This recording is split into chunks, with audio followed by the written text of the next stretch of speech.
एक मामला चल रहा है, पूरे देश में चल रहा है कि ड्राइवर आजकल रोडों पर उतर चुके हैं, अपनी गाड़ी बंद कर दी है। उस मामला शायद आपको पता होगा, तो क्या कहना चाहते हैं उस मुद्दा के बारे में आप? नए कानून के विरोध में ड्राइवर संघर्षरत हैं और उन्हें होना भी चाहिए।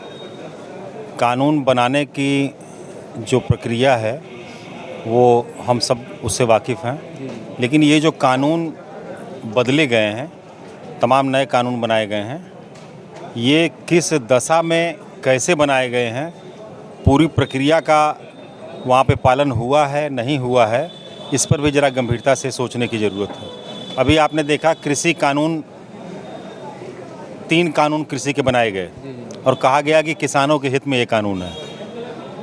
पूरे देश के किसान दिल्ली में चक्का जाम किए, वहाँ पर सालों तक आंदोलन चलाया उन्होंने और बड़ी विपरीत परिस्थितियों में चलाया।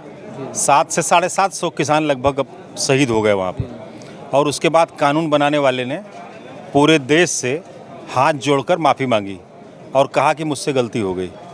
तो ऐसे लोग जो कानून बनाने वाले हैं, इनके कानूनों की क्या कहा जाए। अभी जो कानून बनाए, क्या आपको लगता है, आपकी नज़र से क्या लगता है कानून बहुत गलत है? देखिए, गलत है सही है ये तो अलग पहलू है।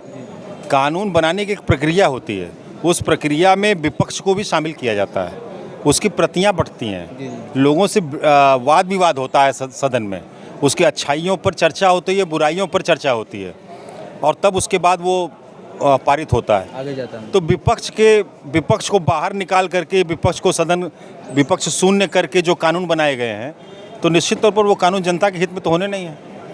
वो जनता के खिलाफ ही वो कानून जाएंगे, चाहे वो कृषि कानून हो और चाहे ये आपका यातायात का कानून हो।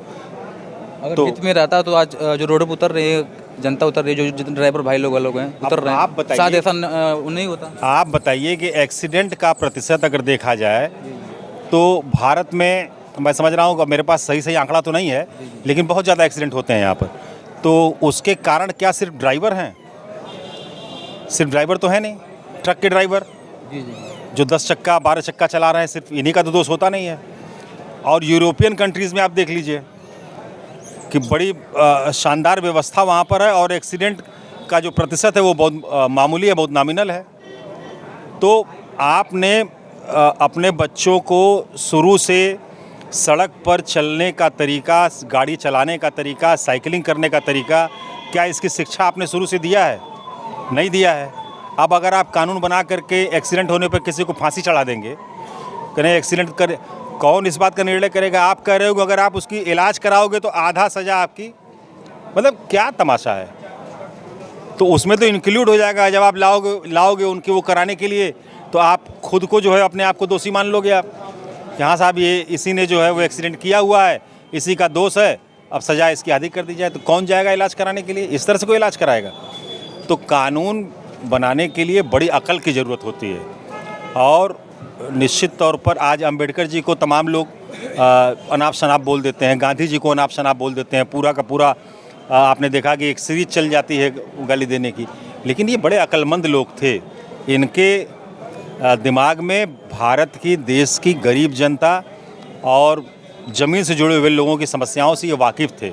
और जो लोग धर्म के नाम पर सत्ता में आ गए हैं, उन्हें ज़मीन के लोगों की समस्याओं का सही ज्ञान नहीं है, इसलिए सही कानून नहीं बन रहे और इसीलिए विरोध हो रहा है और हमेशा विरोध होगा।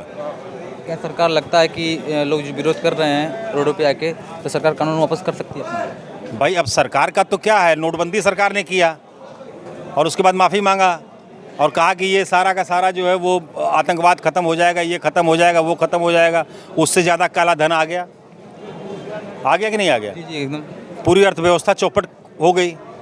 आप देख रहे हैं 205 लाख करोड़ आपका कर्ज बढ़ गया, जबकि सबसे ज़्यादा टैक्सेशन की वसूली ये सरकार कर रही है। पता नहीं कितने लाख करोड़ रुपए की तो जीएसटी का इनके यहाँ वसूली हो रही है।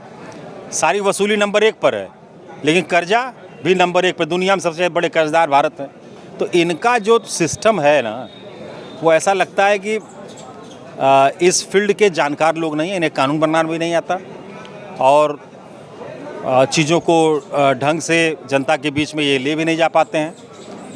तो निश्चित तौर पर कहीं ना कहीं इस बात का अभाव लगता है कि इनके पास ऐसे लोग नहीं हैं जो सही तरीके से कानून बनाने की हैसियत रखते हो और सही तरीके से उसका पालन कराने की हैसियत रखते हो। मान लीजिए विपक्ष को आप बोल रहे हैं ख़त्म कर दिए हैं, तो विपक्ष को ख़त्म कर दिए, स्वयं ही कानून बना रहे हैं, तो इसका मतलब कौन रोकेगा इसको? भाई देखो, विपक्ष की भूमिका क्या है कानून बनाने में? पक्ष और विपक्ष दोनों मिलकर बनाता है ना।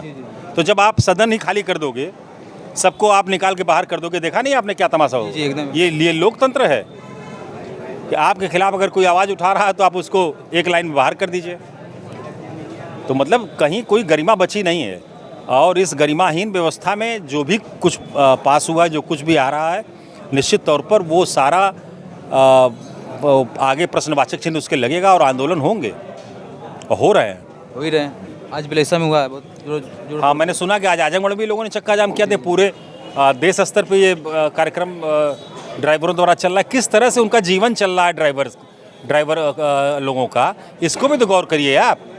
वो कितनी मेहनत करते हैं, कितना कमाते हैं, कितना उनका खर्च होता है, और वो इस देश की अर्थव्यवस्था को चलाने में उनका बहुत बड़ा योगदान है। तमाम ड्राइवर हम लोग खुद इंटरव्यू किए, रो रहे हैं, पूरा एकदम परेशान लोग हैं। निश्चित तौर पर इसको हम सबको मिलकर के सोचना होगा कि कानून। लोग ये भी कह रहे थे कि कोई मान लीजिए एल्कोहल का पदार्थ यूज करके अपना रोड पे घूम रहा है, हम लोग अपना लाइन से जा रहे हैं, अचानक रास्ते में आ जाए तो क्या करेंगे हम? उसका जिंदा हम टोटल हो जाएंगे।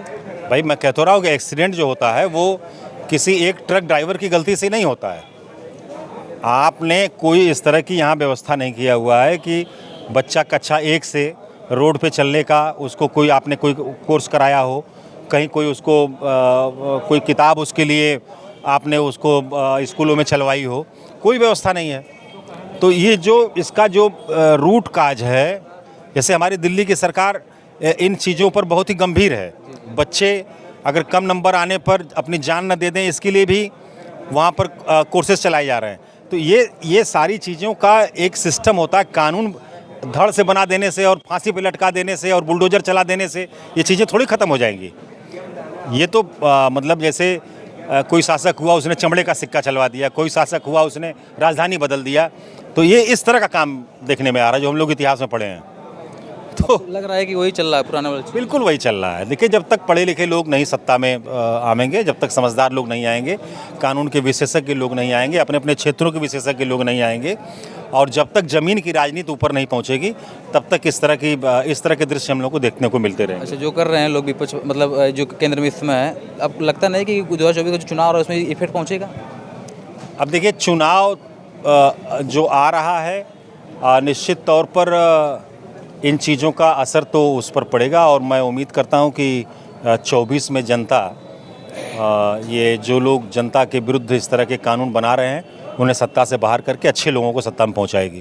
धन्यवाद बात करने के लिए। यही कहेंगे, वीडियो शेयर कीजिए जाके, ताकि देश में जो भी चल रहा है चीज़ें अच्छी नहीं चल रही, क्योंकि रोड पे जितने भी ड्राइवर आ रहे हैं रो रहे हैं, भीड़ लगा रहे हैं, चक्का जाम कर